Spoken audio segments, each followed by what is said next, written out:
Cuando la humanidad no confía en los avances científicos para resolver un asunto, puesto que la ciencia es creada por el mismo hombre, y si el mismo hombre no confía en el mismo, ¿qué resultado se genera?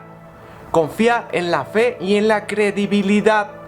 Esta fe se traslada a través de una palabra, un término al que llamamos todos, Dios.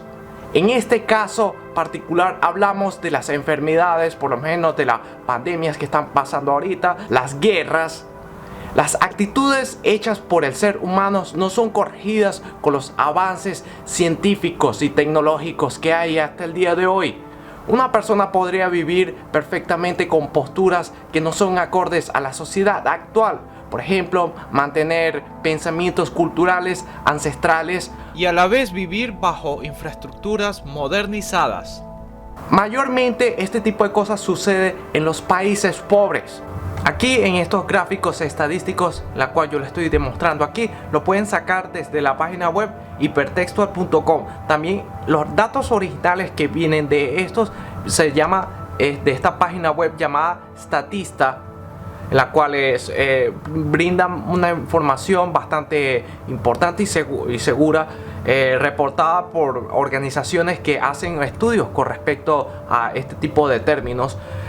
Vamos a presentarle entonces los países más religiosos. En los primeros puestos está Etiopía, Senegal, Uganda, Ghana, Filipinas, la India, todos estos lugares. Venezuela está aquí con el punto 42 y por lo menos las religiones más practicadas con los 10 países más religiosos del mundo.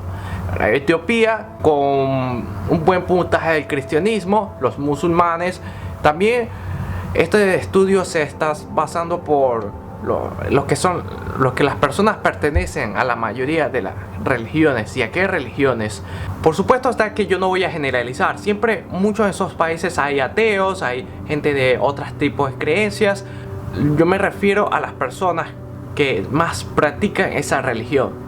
Si analizas con detalle las problemáticas que cargan estos países, ellos viven bajo un mundo de violencia, apologías de odio, injusticias, corrupción. Su índice de desarrollo humano es bajo y que demás calamidades que diario afrontan.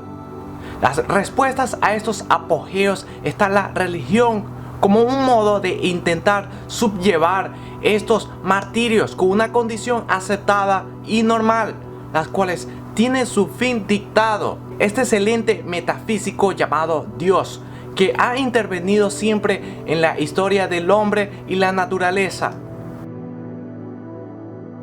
La religión es el opio de los pueblos. Carlos Marx. El autor no lo habrá dicho porque no está de acuerdo. Simplemente toca la realidad de las poblaciones y los ángulos individuales que, en vez de afrontar directamente las problemáticas de sus lugares, solo se olvidan.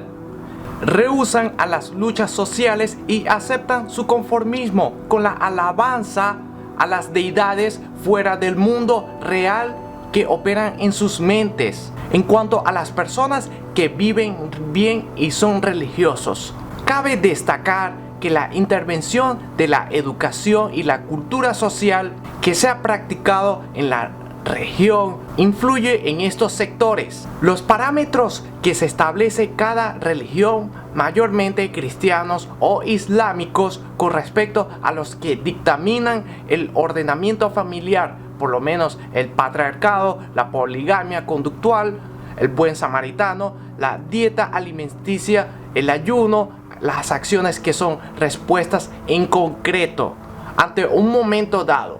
Por ejemplo, son valores humanos que son inculcados como un marco de seguimiento establecido y se atiene a este como una tradición, sin descartar otros puntos que trabajan en la autoayuda, referencio a los centros de ayuda personal que acuden a estos problemas en específicos que afligen a la persona, como los lugares de rehabilitación de drogas, alcohol, problemas psicológicos.